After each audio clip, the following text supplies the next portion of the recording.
Welcome again.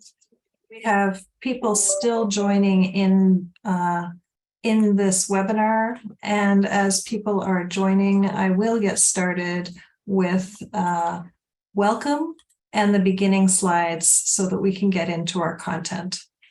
Today's webinar is opening the door, importance of great person-centered conversations on employment. Next slide, please.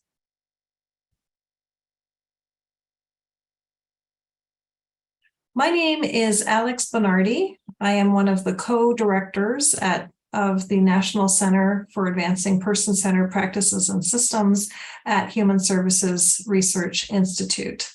I am a white woman with shoulder-length brown hair, wearing dark glasses today, and currently in my office with a colorful abstract painting behind me.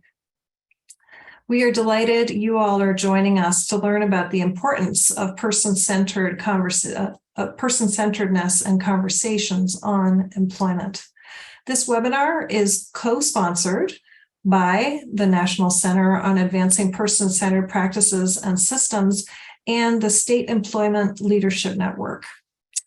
NCAPPS is funded by the Administration for Community Living and the Centers for Medicare and Medicaid Services, and we're delighted to be able to present these webinars, and they are free and open to the public.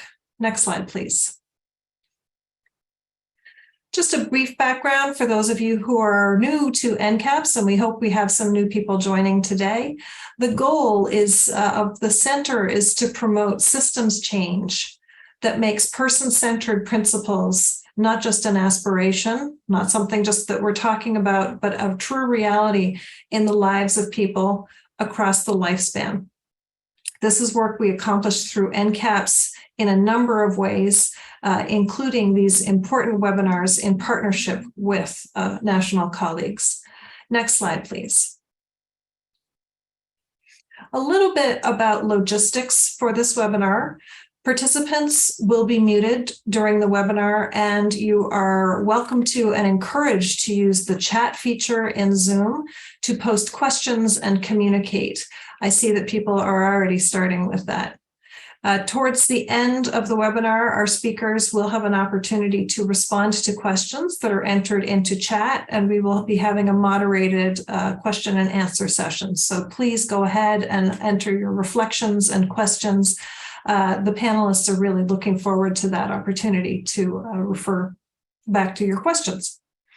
This webinar is live captioned and in English and live interpreted in Spanish. Live English captions can be accessed using the CC button at the bottom of your Zoom screen. You may need to look for the More section.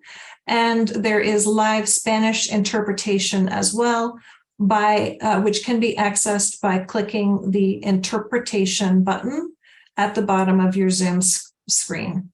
Again, you may need to look for where it says More and then look for interpretation.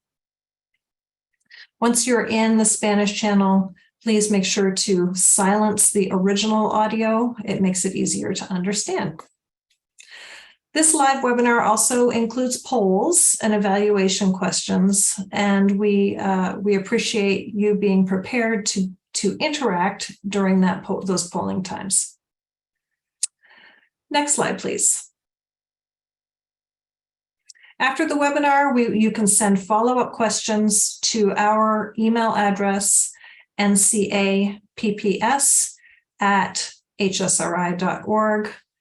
And please note, this email address is not monitored during the webinar. Our team is working very hard, mostly on this webinar, to be able to respond to your questions in chat.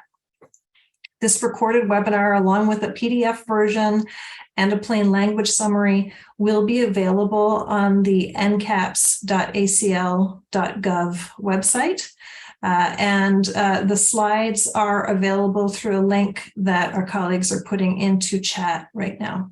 Next slide, please. So we are at the point now of our first poll. This is us learning about you. and we're delighted you are all here.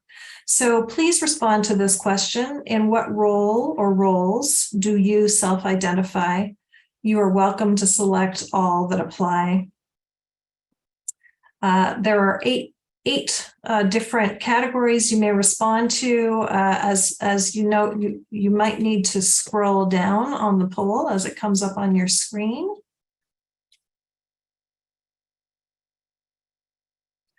And noted in chat, we have the different categories have been translated into Spanish. Thank you.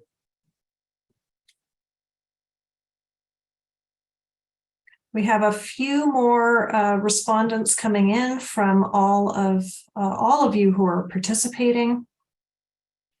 And as Bevan noted, thank you for noting that we are very much interested in also hearing how you also represent here. Thank you. If you have another category you see, please enter that into chat as well. Thank you. Okay, so it looks like most people have had a chance to respond. The largest group of people who are participating are represent government employees, federal, state, tribal, or municipal employees, and social workers, counselors, or care managers. Additionally, we have people with disabilities or people who use long-term supports and services joining us, and family members, as well as self-advocates, peer specialists, and we have a few people, 14 people who identify as researchers and analysts, and people who are providing community or faith-based service provider organization employees, so provider organizations. Wonderful. Thank you all for being here.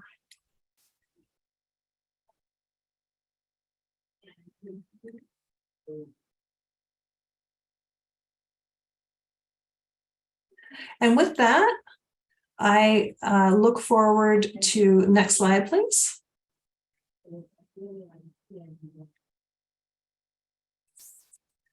I have the pleasure of introducing our speakers for the next section. We have 5 panelists who are joining us here today, and I will provide a brief introduction to each of them before handing it over to the team. Amy Huppy, first, is the program coordinator for the State Employment Leadership Network, also known as SELN, within the University for Community Inclusion at the University of Massachusetts, Boston. Amy has worked in various direct care and management roles in state government over the last 10 years. Her current work focuses on supporting case managers to develop competencies in the employment process and developing resources and opportunities for state employment leaders to learn promising practices in employment supports. Bryn Peterson started over 10 years ago as an employment specialist, supporting independent living and job training. Continued opportunities for growth and learning have led to customized employment training, multiple employment first efforts, including direct work with the State Employment Leadership Network, a master's degree in public administration, and most recently as an ambassador with Charting the Life course. Lisa Wade's advocacy on disability issues began more than 20 years ago when her youngest child was diagnosed with autism. Since then, she has served on committees and with organizations on many disability issues. For 3 years, she worked at the Utah Parent Center as a person-centered planning consultant. She recently began working for Utah's Developmental Disabilities Agency on the Employment Planning and Inclusion team. And she also is a Charting the Life course ambassador. Tamara Blackwater is an employment and community inclusion program specialist for Utah's Division of Services for People with Disabilities. And currently she focuses on improving employment and community inclusion outcomes for people with disabilities by partnering with community agencies in project development, strategic planning, training, and committee work groups to implement person-centered practices. And she is a Charting the Life course ambassador as well. And finally, Corinne Frazier is contracted with the Utah Division of Services for People with Disabilities to provide case management services and is the executive director for Synergy Case Management. Corinne is committed to assisting special needs participants and their families in home and community Medicaid waiver programs. Corinne has worked in the social work field for over 20 years, and she holds a degree in psychology with a minor in Spanish and a social worker service license. This is a tremendous panel, and we're very, very lucky to have all of you here to talk about person-centered employment planning and supports. And with that, I would like to turn it over with the next slide to our colleague, Amy Huppy, to take it away. Thank you, Alex. So I am Amy Huppy. I am a Caucasian woman with long blonde hair. I wear glasses. I have on a white button-up shirt and a dark pink blazer. And my background is blurred, but it's my home office with a couple of doors in the background.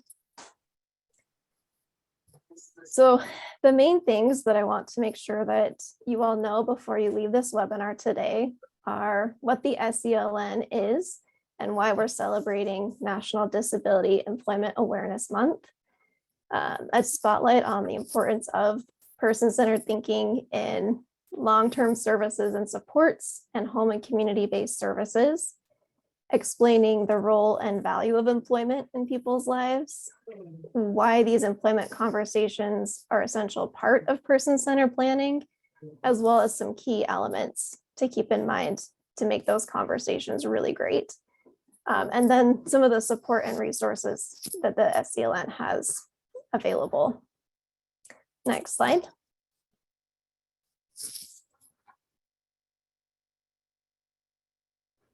So the SELN, or the State Employment Leadership Network, is a joint initiative of the University of Massachusetts, Boston. The program is the Institute for Community Inclusion within the university, and the National Association of State Directors of Developmental Disability Services. So jointly, we launched this program in 2006. So we're now celebrating 17 years of providing this support. The main goal of what we do is to improve integrated employment outcomes by supporting states that are doing this work. We do that through technical assistance from both the Institute for Community Inclusion and the National Association on State Directors of Developmental Disability Services. So we have staff from both of those groups that provide support. That support is given through a lot of research-based frameworks and information that the Institute develops. One of those specifically is our framework. It's the High Performing Employment Systems Framework. That's a strategic planning tool whose elements represent practices and outcomes that are known to be effective through the research and enabling states to sustain high-performing integrated employment systems. We also provide a community of practice so that people can connect, collaborate, and share strategies that they're using within their states. And this is a membership-based program for state agencies on developmental disability services. So that's who is a part of our network. And then we also like to connect with other projects to raise awareness, just like this project with NCAPPS today. That helps us to stay up to speed on the current state of knowledge and different critical topics that intersect with employment so that we can, again, use that research and information in our supports and reinforce them in our work that we do. Next slide. So this is a map of all of the states that are a part of our network, and they're colored in green. So you can kind of see if your state is part of our network. There are currently 25 member states, spread all across the country, including Hawaii. Many states have been with us since the beginning. Some joined more recently, and we also have states that take a break for a few years and then come back, just depending on their needs and their efforts going on in their state at the time. Next slide. So every October, most of you probably know, we celebrate National Disability Employment Awareness Month, and it's initiative through the Office of Disability Employment Policy, or ODEP, if you're familiar with them. And it's a really important time to be able to celebrate the contributions of workers with disabilities, as well as showcase supportive and inclusive employment policies and practices that are always evolving. This year, the theme is disability, part of the equity equation. And it's really to highlight the need and the opportunity we have to support workers in inclusive employment, and also to advance equity in the workplace for people with disabilities, as well as for all of their other intersectional identities that might play a role in their employment. So today, we are celebrating workers with disabilities. We are excited to showcase some policies and practices that Utah has been developing, as well as talking about person-centered conversations about employment and how we can help people continue to seek out employment, to know what it can look like for them and to have that opportunity. Next slide.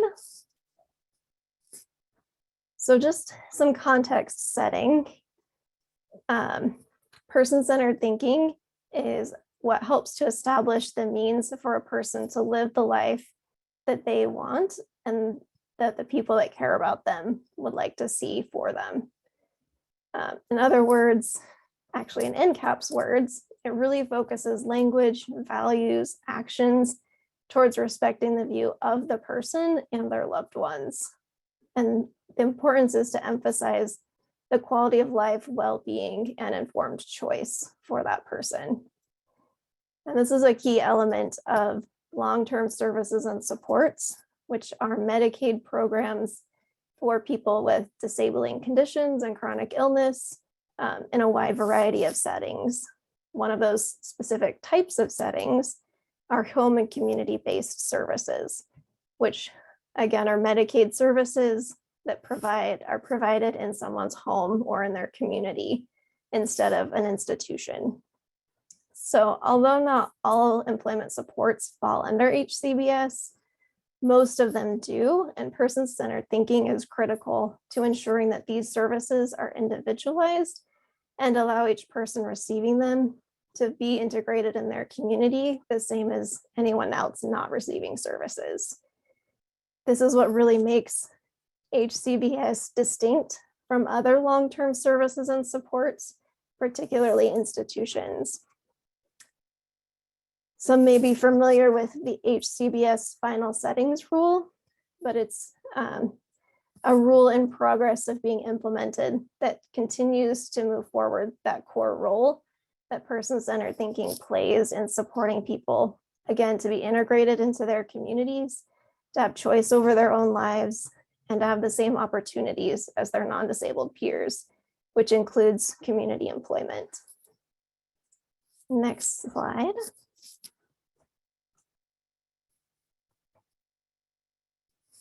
So why is employment so important? There are many roles and values that employment plays in all of our lives, and especially for people with disabilities. So it is a pathway to opportunity. Like everyone else, many people with any kind of disability want an opportunity to do paid work, and they continue to demonstrate that they want and need to contribute and give back to their communities.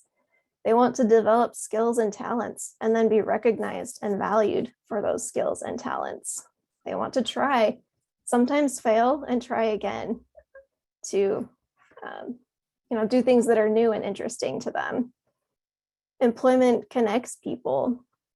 When employment is working well, the job matches a person's interests, their skills, and they're able to gain a whole new personal and professional network. They can build relationships with coworkers. They can learn new things about themselves and be able to grow personally and professionally. And they're able to engage with their community, whether that's through interacting with the public in their job or just seeing how their job supports their community. Employment also means equity. And this is the theme of National Disability Employment Awareness Month. So this is an important one to hit on. But it means that people with disabilities are able to be in the general workforce and a part of their community, a part of the jobs that they see their peers doing. These are jobs that are individual to that person. They are part of, earning a prevailing wage, whether that's, whatever wage other people that are doing that job are getting, as well as getting paid in the same manner as the other peers that they work with. And they're also able to get supports and accommodations so that they can thrive in those roles.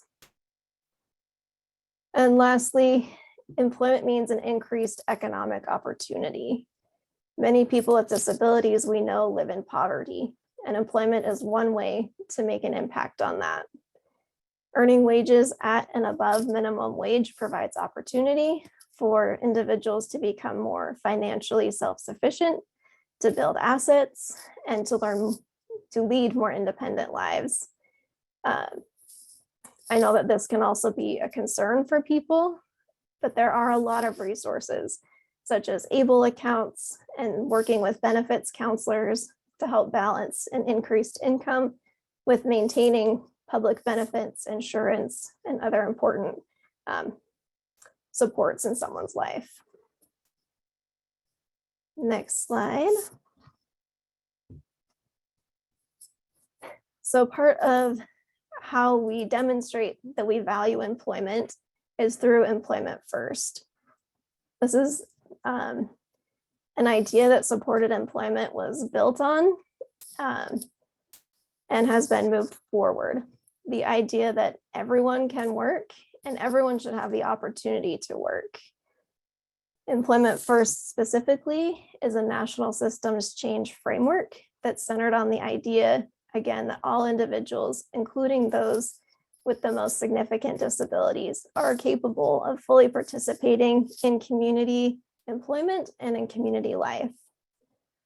Under this approach, publicly financed systems like Medicaid waivers and state supports are urged to align their policies, their practices, and funding to commit to community and integrated employment as the priority option when someone's considering day and employment services. Many states have formally committed to the Employment First framework through official executive proclamations and legislative actions. As you consider the people that use support, whether we have a lot of case managers, people in those types of roles or in state roles, it's important to connect with your personal values and seeing people with a variety of needs and strengths, because your belief that they can succeed in the workplace can make the difference in whether they achieve their employment goals. The quote on this slide is from John Fenley. He's a self-advocate with the People First of New Hampshire. And he said, employment first means that above all else, people with disabilities, people of all abilities, need to have a purpose in life. We all have amazing potential to pursue a purpose in life if given the opportunity. Employment First is about making that your top tier goal in life and really striving to get a job and be a part of your community. We can put the principles of Employment First into action through our quality person-centered conversations about employment. Next slide. So we keep referencing these employment conversations. So what are they? They set up the fundamentals for a person to make an informed choice about working. Informed choice means making decisions voluntarily after careful consideration of options based on reliable and accessible information and real life experiences. I've listed just a few elements of great person-centered conversations that will support a person to be able to make an informed choice, as well as think about what employment could look like for them. Communicating an interest in working. People use a wide variety of methods to communicate: verbal language, through facial expressions, body language, through their behavior. It's important to listen and observe the person to gauge their interest, their anxiety, maybe their excitement or confusion, and to respond accordingly. Many people will never say, "I want to work," or "I don't like working here," but they may communicate those same desires in other ways. So it's important to learn the person's preferred communication style and include those that know the person best in conversations about employment. Feeling the urgency. The concept of job readiness, where people spend months or years just getting ready for employment, is outdated and ineffective. To show that you feel the person's urgency to work, you can provide access to early work experiences and be ready to take the next step that the person's ready for in their employment journey. People, like I said, they have an urgency to work, to contribute, and to lead a more multifaceted life. And you can do that through promoting self-determination, modeling high expectations, as well as, again, providing exposure to work. Addressing challenges and barriers. Most people face barriers to making a change in their lives, but with persistence, good planning, and appropriate supports and services, many of those barriers can be overcome. Multiple solutions often need to be tried before you find success. So it's important to maintain clear communication about the role each person plays in finding and trying a solution within your support team, to document what you did and whether it worked or not, and using each prior experience to develop a new action plan that will help people to stay on board and stay on track and continue moving forward. The first job might not work out, but the second one, the third one, or another one down the road likely will. So don't lose faith and recognize that it takes trial and error. Arranging opportunities for those that are not working to talk with their peers who are, arranging peer-to-peer mentoring, and connecting families that may be hesitant about employment to other families who have seen successes are valuable experiences to support those that might be really unsure about working. Lastly, asking the right questions. Choosing the questions you ask carefully is really important. Close-ended questions such as, "Do you want to work?" don't expand the conversation. And you typically get a one-word answer, yes or no, or a short factual answer. Asking open-ended questions that elicit more complex answers and more of a discussion allows you to discover a person's knowledge, opinions, and feelings. These questions usually begin with what, why, how, maybe tell me about or describe. These discussions that you facilitate will be varied as the interests, concerns, and belief systems of the individual, their family members, and other supporters involved. A person's ability to make an informed choice about employment increases when conversations and work experiences go hand in hand. So be positive and keep going. The next slide. So some of the different things that are available to help you to continue to think about these topics include the SELN guidance for conversations, which is a lot of the text that I've just described is available in that document. It was developed for support coordinators to have these really good conversations about employment. The link I think should be in the chat if you want to find that, and it's under the SELN resources.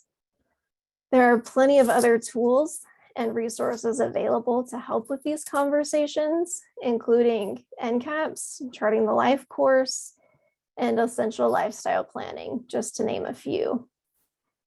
For case managers and those in similar roles that are really excited, are really interested in learning more about the employment process and how to support people, and are in an SELN member state, we do have an e-learning course that's available. So you'll want to reach out to your state contact if that's of interest to you. And you can find that again on the selnhub.org. There's a list of state contacts there. If you're interested in the research that I've talked about and other, success stories, data, and guidance that the Institute for Community Inclusion's developed, that's all available on their website. That should also be in the chat. And like I said, those are some resources that are publicly available. And then as members, we provide that added benefits of community of practice, technical assistance. And if you're interested in what your state is working on, if you're a member state, you can again look at the website and contact the person listed for your state to be more involved if you'd like. So to give a sense of what employment initiatives states are working on, we have the team from Utah here to share what they've been doing through their combined support with NCAPPS and the SELN. So I will hand it off to Bryn. Hi, everyone. I hope you're having an excellent afternoon. My name is Bryn Peterson. I'm a white male with glasses and short brown hair. I'm wearing a light blue button-up shirt and sitting in an office chair with a blurred background. Again, I hope everyone's having an excellent day. We are excited to be with you as part of National Disability Employment Awareness Month. And we're passionate about this topic, that connection between person-centered planning, employment, and the importance of having those great employment conversations.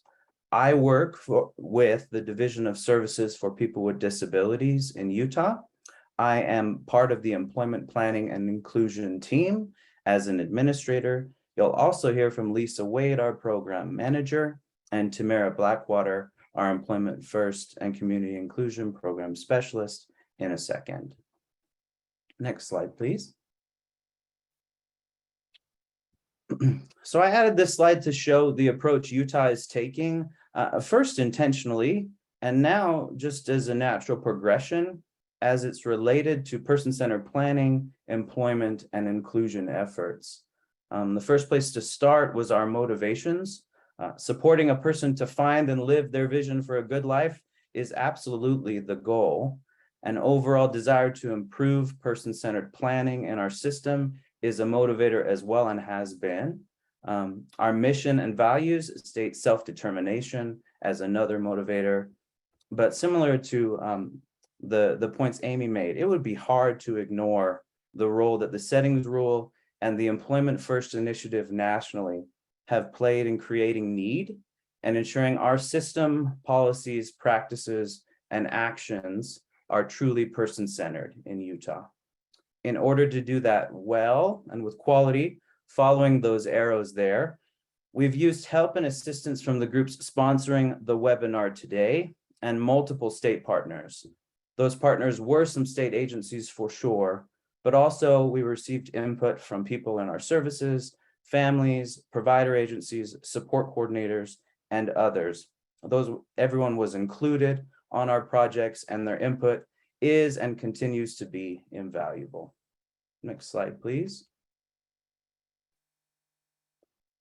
We won't read all the projects here for time, but wanted to emphasize that each of the projects in person-centered planning has included an element of or significant overlap with any efforts we take to improve competitive and integrated employment and community inclusion. Simply also, this was evidence for us in our state that we were able to start with our motivations, engage others with and for assistance, and we're seeing some positive results. This is certainly not a complete list, and some of those projects are repeated on each slide on purpose. Due to time, I won't provide additional information on each of these projects, but any of us would be happy to connect afterwards to talk about details or answer questions. Over the next part of the presentation, we'll highlight just a few of the efforts we've taken to have those great employment conversations, and I'll turn it over to Tamara Blackwater for the first highlight. Hi, and good afternoon, everyone. I am Tamara Blackwater. I'm an Indigenous woman from the Navajo Nation. I have dark brown hair tied in a bun, and I'm wearing dark brown glasses. I have a long sleeve gray sweater with a brown beaded necklace, and I'm sitting in front of a blurred black background. And thank you for giving me the opportunity to present today. And I am the Employment and Community Inclusion Program Specialist for Utah's Division of Services for People with Disability, DSPD. My Vision of Adulthood is our most recent NCAPPS project that we had completed within the past few months. The screenshot provided on the slide is the basic outline and introduction of my Vision of Adulthood. The complete guide and workflow will be shared in the chat. To continue to improve our system and person-centered planning practices and employment first efforts across the lifespan, a work group was created in October of 2021, focusing on post-secondary students with disability to successfully transition to adult services or employment. The work group consists of representatives from the Utah State Board of Education, the Utah Parent Center, our state's parent training and information agency, the Utah State University Institute for Disability Research, Policy and Practices, and Vocational Rehabilitation. So for the next 12 months, we discussed goals, identified roles and responsibilities, and identified our target audience. One of the challenges we encountered was it had too much information or it didn't speak to the student. It wasn't person-centered. So we had gone through this process of edits that involved revising the content, organization, and presentation. We want to ensure that the ideas are presented to the student and family as clear as possible. It led to creating a whole new document at the end than what we started off with. The input from the work group was very valuable in creating my Vision of Adulthood. My Vision of Adulthood introduces a person-centered planning approach into the student's individualized education program, their IEP transition plan. At each step, the student and family are meaningfully involved in their IEP planning process by utilizing a person-centered tool or tools and involving their support team members by their roles and responsibilities. The student would go through each step of their transition plan, supported by the important people in their life, to reach their goal of a good life after high school, and whether that be competitive or integrated employment, continued education, or community inclusion. The guiding workflow consists of 4 steps to prepare a transition age youth with disability for a good life after high school. Step 1, creating my vision, which is the pre-transition stage where the student is using a person-centered planning tool to discover their interests, strengths, and goals, maybe talking with others about their plans for after high school, or maybe identifying who will be on their IEP transition team. Step 2 is planning my vision, which is when the student is using a person-centered planning tool to plan their transition goals and sharing it with their support team. Step 3, making my vision happen. It is when the IEP support team members supports the student by implementing the transition plan guided by their person-centered planning tools. And then step 4, living my vision. This is when the transition age youth continues with their vision of a good life out of high school, like either working in a competitive integrated employment or involved in community life, by updating their person-centered planning tools, sharing it with a current support, or identifying other support agencies or natural supports not involved at that time. Next slide, please.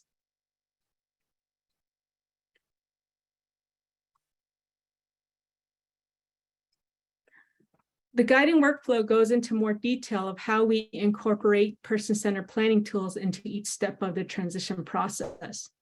To begin an employment conversation in the workflow, we have suggested a few person-centered planning tools related to employment, starting in step 2, planning my vision. For the purpose of this presentation and time, I will only go over step 2 of the guiding workflow. This is also a condensed version of step 2. The full document will be shared in the chat. When a student wants to plan out their vision of what employment will look like for them, depending on their goal, they have several person-centered planning to choose from. In this example, the student and their family chose the family perspective on employment from the Charting the Life course framework. Maybe the family is not sure if their student will work, or they are not sure what employment supports are available in the community for their student. Once they have filled out the person-centered planning tool, they can bring that tool to the IEP transition meeting and begin planning employment goals with the team.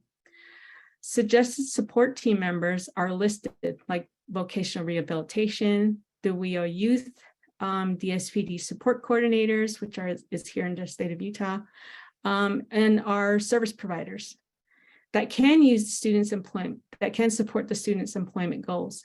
The team member can use that information from the family perspective on employment to support the student's goal for employment.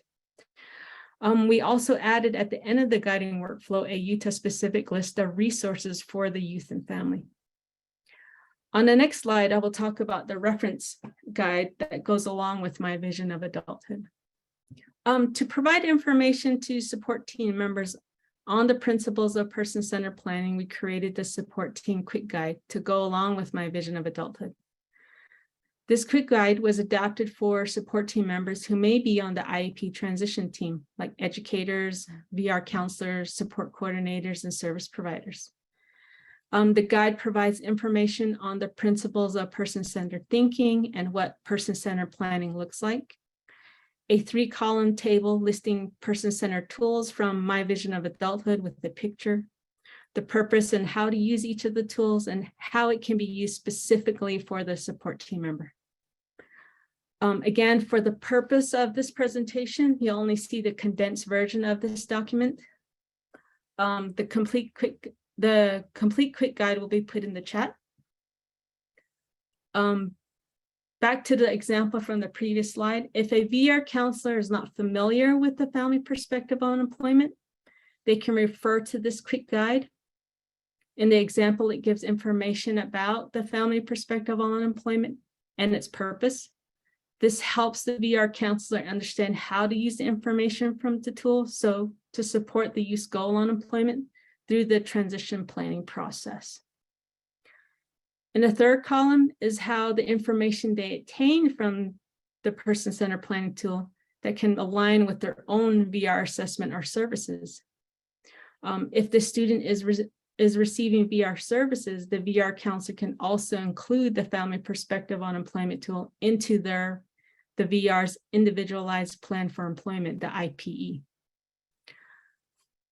Our next step for my vision of adulthood guiding workflow and a support team quick guide is to pilot with post-secondary students with disabilities and their families. We want to gather feedback on how the workflow is being used and how it's helpful for the student and their support team. Again, thank you for letting me present today, and back to you, Bryn. Thank you, Tamara. We'll go to the next slide there. So one of the other projects we wanted to highlight is the Tools to Plan Support webinar series. So it's a series of live and recorded trainings on Charting the Life course tools and other person-centered planning tools. Each training was followed later by drop-in hours for parents and people with disabilities to discuss the tools they had tried and what they learned. We partnered with Utah State University and the Utah Parent Center on these trainings. The audience was open to all, but the webinars were targeted specifically for people on our wait list for services to provide some person-centered planning resources while they are waiting. We chose to highlight employment as the subject of the last webinar in the series. Our approach was to start with a portfolio of multiple Charting the Life course tools focused on the family perspective for employment, gathering the individual perspective and vision for employment from a new resource we created called the DSPD Employment Pathway Tool. The next part of this webinar, we'll talk a little bit more about our approach for the DSPD Employment Pathway Tool. Next slide, please. So a little bit of an introduction to this tool. This is a state-specific guided employment conversation resource we created with our case managers or support coordinators in mind. But we have seen the tool utilized by service providers, school districts, and others since it was introduced. We ask that each working age person in our system is completing a new or updating an existing tool at least annually and more often if needed. Next slide, please. This is a brief overview of the employment pathway tool. It has 3 sections leading through the employment conversation. We've published 2 versions of the tool. We have a link to a PDF version available on our website. We also have an electronic version available to our support coordinators as part of the person-centered planning process in our case management software. The information is presented and formatted slightly different in each version, but the content is the same. Next slide, please. Informed choice is at the core of this tool. I don't know that I could emphasize or stress that enough even here. The information on this slide is taken from the employment pathway tool section describing the design.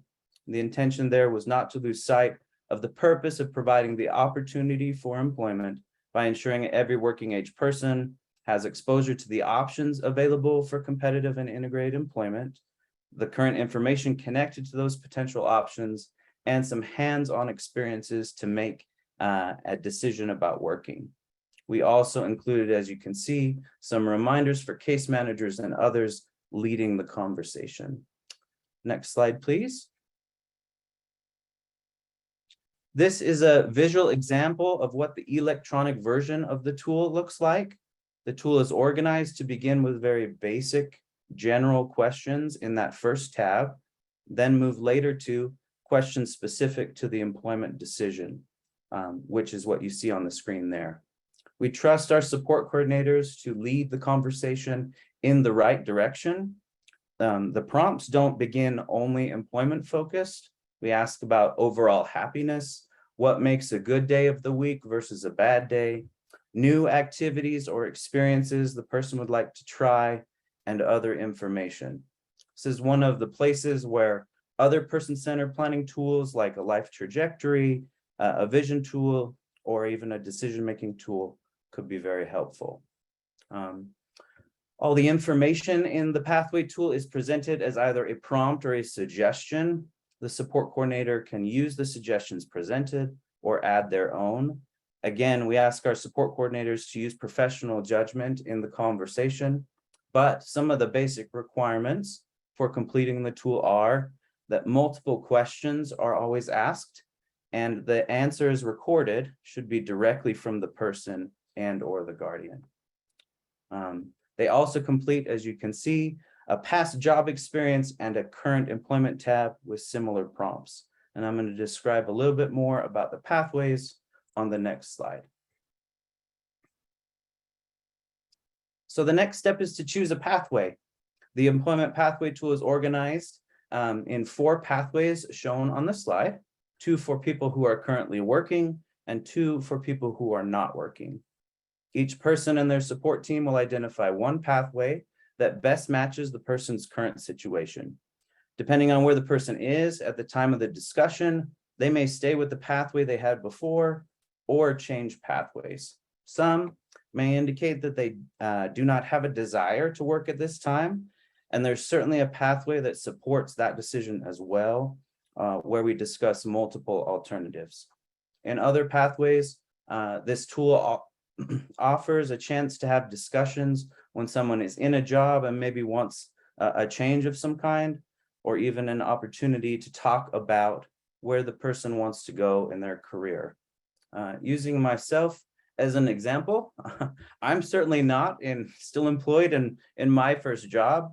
I will give a shout out to that Colorado pet store though. It was a fantastic job.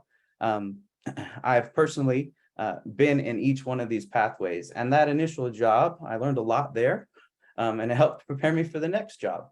I would bet we have all been in one of these pathways at one time or another. I hope that provides a little bit of an example of where the conversation can go and how someone might move between the pathways over time. The last element we want to capture in this tool is that hands-on experience needed to make an informed and educated decision about employment. We call that section develop a plan. This is one of the sections where Utah's version differed from many of the other resources we reviewed. People using and reviewing the tool in Utah asked for specific details and information on potential next steps. As a response, the resources and suggestions we provided were organized by life stage under the categories of person-centered planning and vocational rehabilitation. All we ask from our support coordinators in that develop a plan section is to record what their next steps will be, and especially for those who are not choosing to work, how their next steps are going to look different in the upcoming year compared to years previous. Next slide, please. So just some brief information about how Utah pilot tested the DSPD employment pathway tool. We started by asking for volunteers from our support coordinators to help us. We started that pilot with about 5 to 10 support coordinators, each with willing participants on their caseloads. Some of our state staff also completed guided conversations to test the tool as well. Each support coordinator was asked to find 1 or 2 people to complete the tool with each month. After using the tool, they completed a feedback form and attended a short debrief. We treated each round or month as a phase, highlighting one section of the tool with a connected response question. We want to take this chance here publicly to say thank you to everyone who helped us on this project in any way. And the next slides are just a few comments that were sent in on the tool. Next slide, please. Thank you. So this was feedback received from participants in our pilot project. The first comments that are on your left on the screen, and I maybe mention here, we could have done 9 slides of these. We didn't, we just picked 2. But the first comments on your left of your screen mentioned the opportunity the pathway tool created for the person to lead the meeting toward the direction they wanted to go with employment. The second quoted comments talked about how the pathway tool discussions and questions helped a person with many employment interests to find, quote, a clear picture of what would be a good fit for him at this point in his life. We presented these quotes to you today simply to point out our approach to pilot testing, 1, and that this feedback gave us the validation we needed at the time to know we were offering a useful resource for employment and community inclusion. Next slide, please. So just a few pieces about moving forward. Moving forward on some of our next steps, we hope, well, I think it's important to note, we always hope we're a little further along in some of these areas than we currently are, and we won't talk about each one of these, but I'll highlight just a few. As a note, we started using the pathway tool about a year ago. For us, that's going to mean many improvements and hopefully more success stories are to come and moving forward. On the My Vision for Adulthood and Person-Centered Planning Quick Guides, in addition to the pilot that Tamara referenced, we'll also be providing some outreach and training on these new resources to more school districts, VR offices, families, and people in services and on our wait list, as well as I'm sure a few others. We will introduce a new person-centered planning software for case managers in the next few months. In the future, we also plan to improve on an existing online application we already use, which we call My Steps. We hope to improve My Steps to allow the person to contribute and communicate electronically about their own person-centered plan and meeting, as well as use any person-centered planning tools to tell their support team and others what they want their vision for a good life to look like. And last, we just restarted a statewide Employment First collaboration group. We're in the initial stages deciding what the role and objectives of that group will be. Hopefully there's more to come in the future and we can come back and share some successes with you soon. I'll give the time now to Lisa Wade and Corinne Frazier to share their experience and story. Thank you, Bryn. My name is Lisa Wade, and I am a middle-aged white woman with shoulder-length brown hair. I'm wearing a purple shirt, and my background is blurred, but you can see the outline of a black desk behind me. I am really honored to be here today to share my son's story with you. You should know he has seen the slides and has given me permission to talk about him today. Next slide. This is Brandon. And I always hoped that he would be able to have a job. He has these great skills that would be great in a work setting, but he also has these behaviors that could interfere with his ability to work. Next slide. When he started his post-high program, they had what I call work-based learning experiences. I don't know what the actual name for them was, but they were at a variety of job sites. And with minimal person-centered planning, his school team found a site that had tasks my son could do with someone there that could help with manage his behaviors. And so he began going to that job site. And I don't remember the timing exactly, but I know it wasn't more than a week or two before his behaviors made it impossible for him to return to that job site. So the team went back to the drawing board, tried again at another job site. And this placement was more successful, but it only lasted a month, maybe a little more, before again, his behaviors prevented him from going back. And from that point on, his job site, and I use air quotes, was at the school or the district offices where his behaviors would be less disruptive. And at that time, I remember thinking, maybe this is as good as it will get. Maybe he'll never have a real community job. Next slide. Around this time, we were introduced to a pilot program that was going on in our state with our Employment First team and our Developmental Disabilities Agency that would use my son's self-directed staff as job coaches and developers. So we went through a modified customized employment training on self-guided discovery. It was a one-day training, and Brandon's entire team was there. His parents, staff, his support coordinator, a therapist, so that we could all work together to help him find employment and be successful. At that point, we were assigned a coach from a provider organization who knew the principles of customized employment. And this coach met with us monthly to talk about what we were doing, help us problem solve, and also give us suggestions for some next steps. Next slide. It took us a long time to get through the person-centered discovery activities, to come up with Brandon's themes and determine the most appropriate work environment for him and so forth. But we finally got to the point where we were ready to do informational interviews. One of these was at a movie theater because entertainment is a very strong theme for Brandon. He loves movies. The theater had open interviews later that week and invited Brandon to interview with them.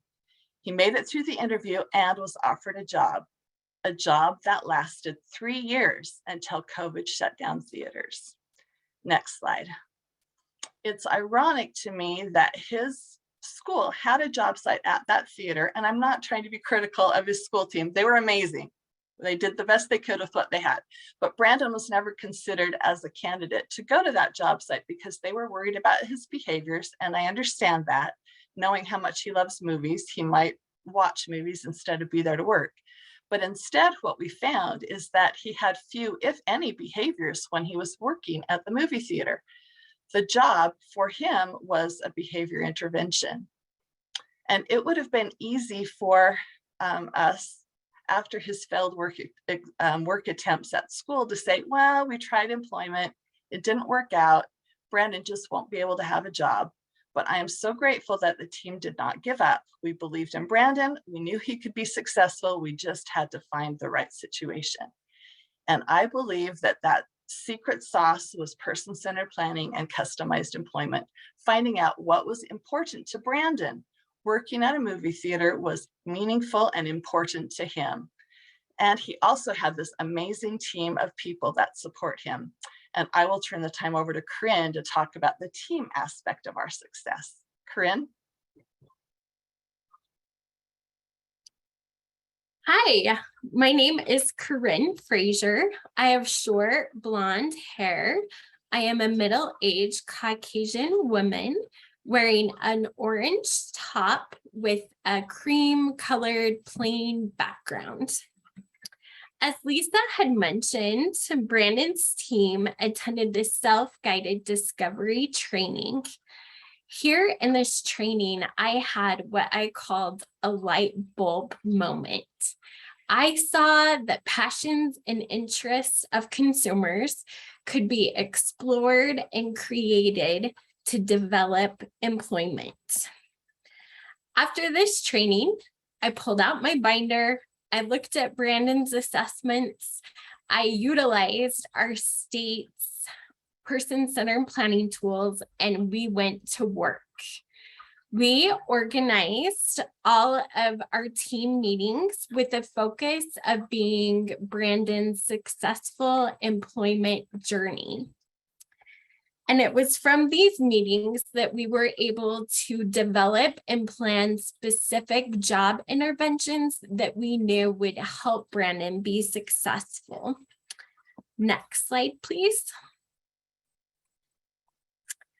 The Griffin-Hammis training helped me to see the positive results of employment.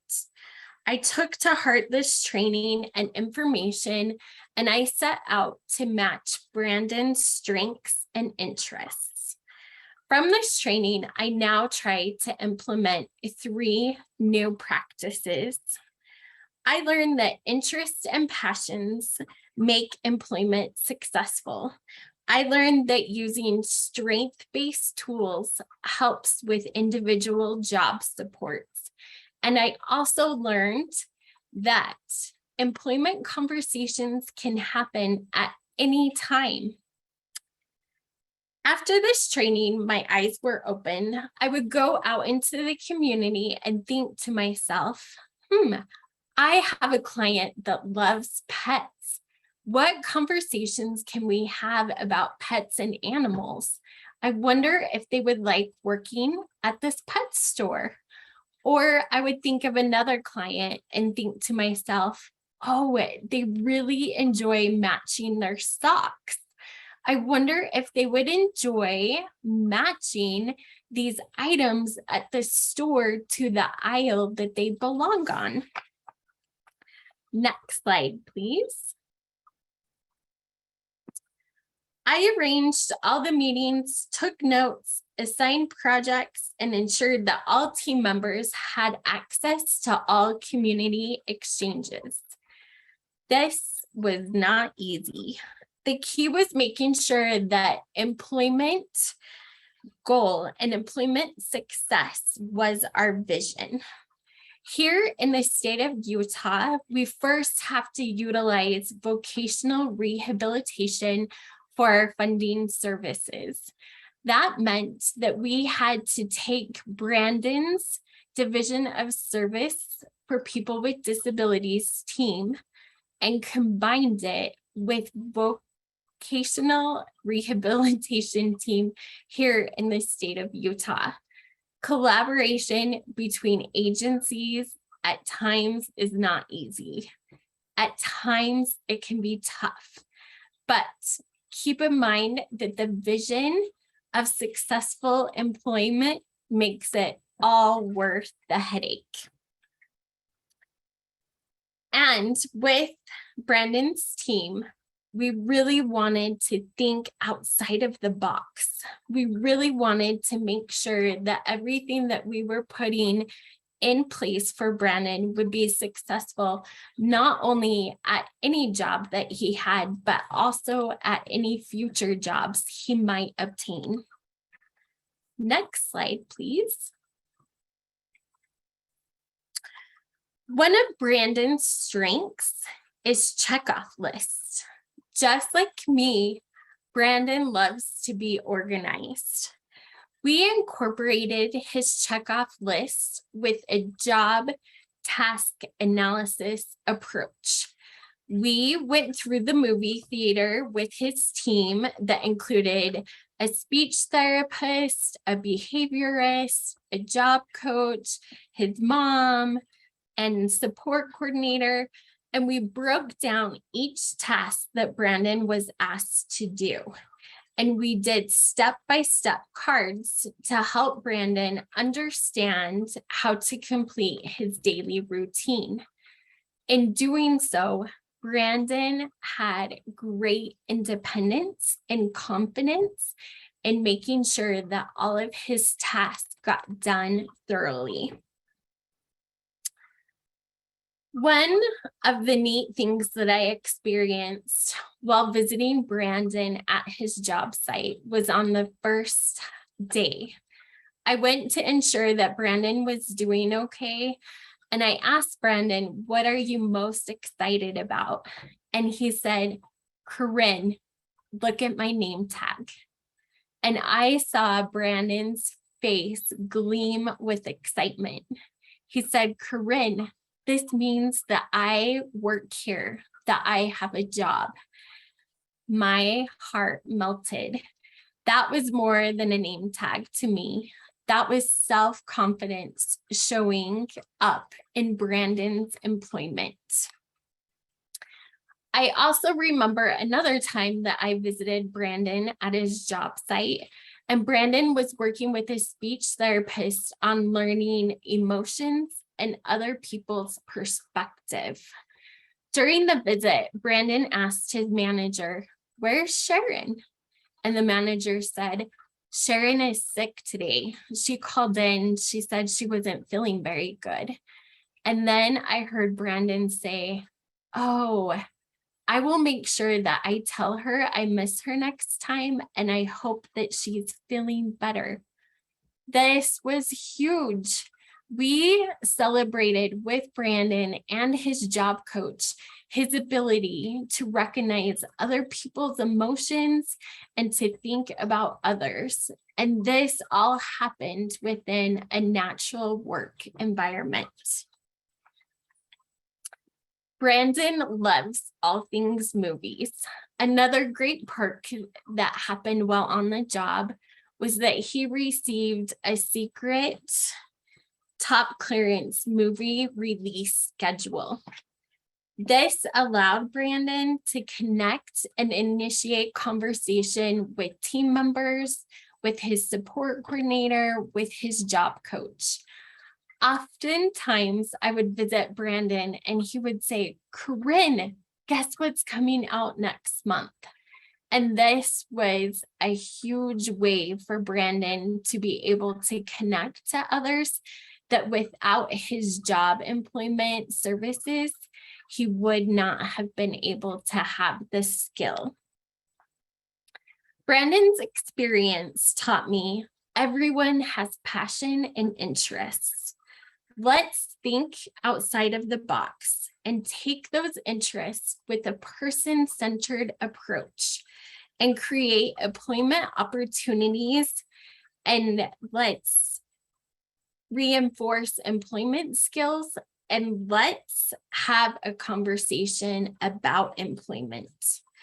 I hope you too will be able to experience the golden nuggets that come from supporting your consumers on their employment journeys and on their paths, and encouraging your team to have employment conversations. Now let's hear from Lisa how Brandon's employment journey has continued.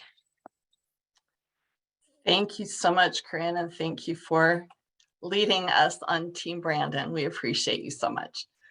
So the story did not end with COVID, thankfully. After not working for about a year, Brandon and I had some employment conversations, which let me know that he was ready to go to work again. Next slide, please. His job coach reached out to the movie theater as they were starting to open up again, but they weren't ready to hire him back quite yet. And after a few months of waiting to see if they would rehire him, Brandon and I had some more employment conversations, and with his team, we decided to move on to Plan B to find something else for Brandon to do. While shopping at our local dollar store, a favorite place, we noticed that the store was a mess and that they were hiring. And this was during the height of the staffing crisis. Brandon's second strongest theme is organization. Corinne mentioned that, and I knew he would enjoy putting things away at the store while his coworkers handled the customer service pieces he's not quite ready to do yet. So he and his job coach applied and interviewed, and Brandon was offered the job. And he has been working there for over a year now, and he really likes it.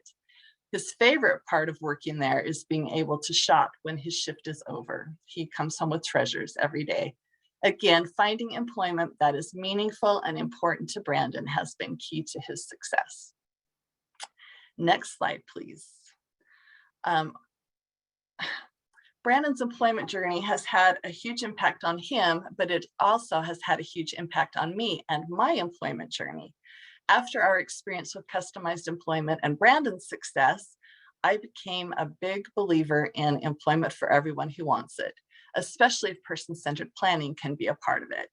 And this eventually led me to a job as a person-centered planning consultant with our state's parent training and information agency, where I worked for 3 years.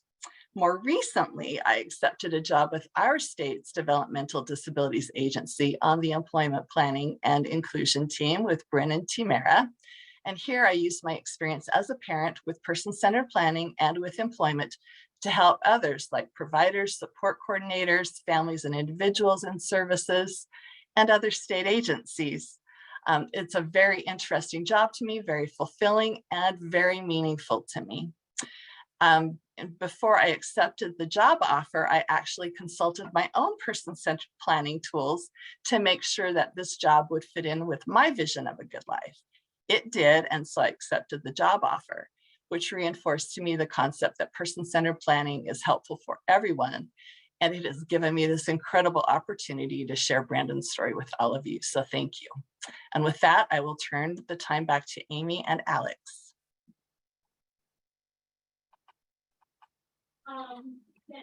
Terrific. Thank you, everyone, for this really, really enriching conversation. This is Alex again, and actually, as people join, this is the panel section of the conversation, and so we can take the slides down, and I will invite the panelists to turn on their camera and join us all. As promised, I have been keeping an eye on chat, and there are a few things I do want to note. Yes, absolutely. These are there are a number of resources that people have shared, both from your presentations and also people have shared within chat. We will be compiling those, and we will make those available. We can make those available in the response back to participants after this webinar, and we'll have this available as well on the on NCAPPS website. We have had a few questions come through, and I have a few things that we would really love to dig into. First, this starts with a question for there were some specific questions for the Utah team, particularly a question from Jenny Jordan asking about the role of support coordinators. So the question is, in Utah, are support coordinators the same as case managers, or is it closer to an employment consultant role? And as a state agency, does DSPD oversee case management activities as well as supported employment services? So I'm not sure who would be best to take that question, but I'll leave it to you to provide a bit more detail about the structure in your Utah Employment Services. Thanks, Alex. I can start, and if others want to jump in and give some clarification, I think that's great. The support coordinator role is similar to the case manager role in other states, advocating for the person, ensuring that they have the services they need. in an individualized way and ensuring that that we're addressing things in a person-centered way. When we talk about employment, that would mainly be delivered through our certified or service providers in our state. Some of those service providers work just with vocational rehabilitation. Some just work with the Division of Services for People with Disabilities doing employment services, and some work with both. Thank you, Bren. That's great clarification. I hope that provides a bit more guidance to our participant who had that question. Wonderful, thank you. Now, as part of our work at the National Center on Advancing Person-Centered Practices and Systems, our center is lucky enough to also have a person-centered advisory and leadership group, our advisory group known as the PAL group. We've had some conversations over the last week, and in the context of National Disability Awareness Month, a few exchanges with members of our PAL group, and a few questions actually came up, which we thought we would like to pose to you all. This relates to person-centered planning for employment, and Lisa, maybe this gets to a little bit of some of the experiences you described as well, and also Corinne. The question that came through was, in the context of person-centered planning, how do you help someone plan for what accommodations they may need in the workplace? And then the follow-on question, of course, is then advocate for those accommodations sometimes, but maybe just plan for and advocate for workplace accommodations. And who would like to start with that? Corinne, I'll start. In person-centered planning, you come up with strengths, and you also talk a little bit about those barriers, but not barriers as a place to stop, but barriers as a place to figure out how to resolve them. And that's where this great team with a lot of different backgrounds and experiences can come in handy to help overcome those barriers. One of my favorite resources is the Job Accommodation Network. When you're thinking about accommodations, askjan.org, which is a great place to get some ideas, but then personalizing those ideas to what helps that individual and what they need to be successful. And Corinne, do you have more you want to add? I would just like to add, with Brandon and with his accommodations, it took a whole team approach. But what I really found was helpful is that these accommodations were individually based with his strengths. Like on paper with Brandon and his behaviors, someone would just look at that and run away. But that we actually took it and applied his skill of organization and broke it down. And now we know that this was a successful tool that we can use in any job, that it can go in the future with him. And so I think that kind of goes along with just a question I saw in the chat, that with our fields, we do see a lot of turnover as well. But if you're always working on accommodations and making sure that those job skills are strength-based and are a living document, no matter what plan is in place, it can go to any work environment. And I think that was really helpful for Brandon. I'm jumping in one more time because I would not be a good Charting the Life course ambassador if I didn't talk about their tools. The integrated support star that they have really has you look at a variety of resources you have to support you, including the individual's strengths and abilities, technology assets, natural supports. So it helps you really think about what supports that particular individual. I'll add one other thing, and certainly not to take away from Corinne or Lisa. It is that in Utah, at least, As I mentioned, we get a lot of requests for very specific next steps or resources, both on the My Vision for Adulthood and the Employment Pathway tool. The request came in, what are those specific resources? So that turned us to say, well, we need to provide some links and some direction around accommodations in multiple places on that tool. Terrific. Thank you. We have a question that came in from chat, and I want to thank, and the resources askjan.org is in chat as well. We'll add that to our list.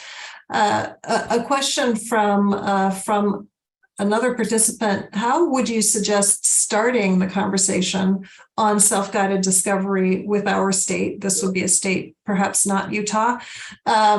As we have many agencies that provided supported employment services who also have high turnover. And that might be a question for some of your colleagues in Utah, and it might be a question also for Amy from your representing SELN.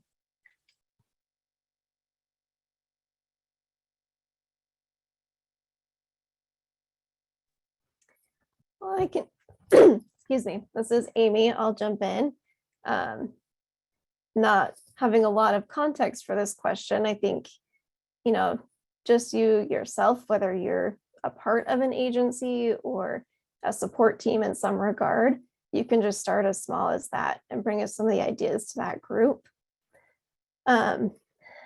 Another idea, most states have a developmental disabilities council, and that's always a good place to start if you don't know where exactly, if it's the state agency or Voc Rehab, or if you're referring to agencies that provide the direct employment supports.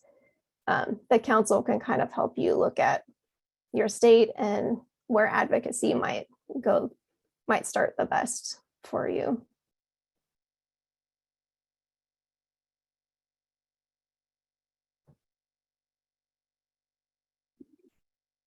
Thank you, Amy. This is Alex. I have a couple other follow-up questions that have come through. Now, there was a question in chat in response to the My Vision for Adulthood and about whether this is used for every transition age youth with an IEP, or whether this is something that families have to request. Lisa, you made the note in chat that it is available and on the website and made available. Is there any interest in really strongly encouraging people to pick it up? How are your communications going? Timara, you should answer this. This is your passion project. So the idea is that it's an introduction to person-centered planning, right? And we want to introduce that idea to the population, the transition age youth, and having it provided to families, introducing that idea, introduce that thinking, introduce that process into their IEP.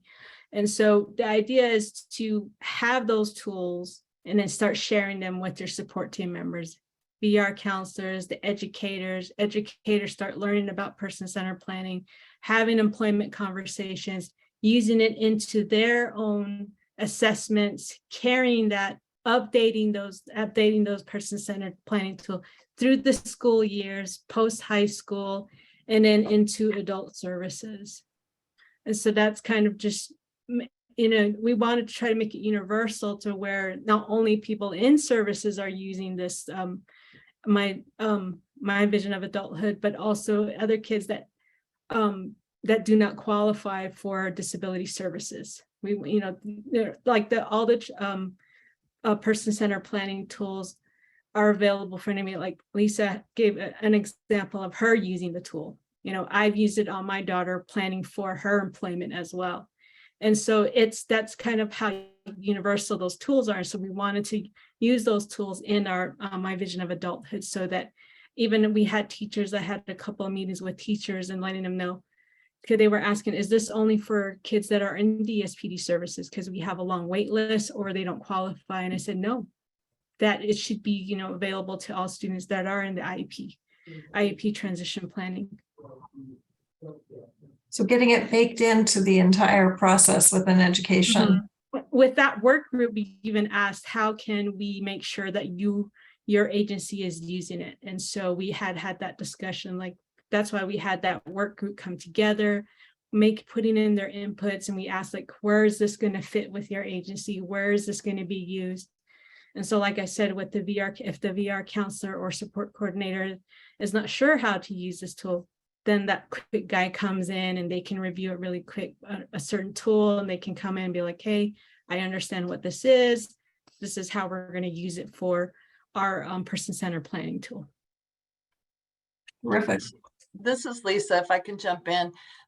That quick guide, we had people from USBE and our State Board of Education, and vocational rehabilitation that actually wrote, here's where this tool fits in with what we do, so that the vocational rehabilitation counselor can just look at the quick guide and go, oh, this is how we use it in our paperwork or in our assessment system, or whatever makes sense to them. It's very clear cut. Obviously, that works great in our state. It might not translate to every state, but that's part of the universal design. We wanted to make it really easy. Terrific. Thank you. I have probably one last question before we get to our final question. Now, this webinar being co-sponsored by NCAPPS and SELN, I wanted to note, of course, that that we at NCAPPS have had the opportunity to work with colleagues in Utah as part of technical assistance, as had SELN, and I wanted to pose to you just to share with people, if you could. How has working with both SELN and NCAPPS supported the work of these projects and these terrific resources that you've been able to share from Utah?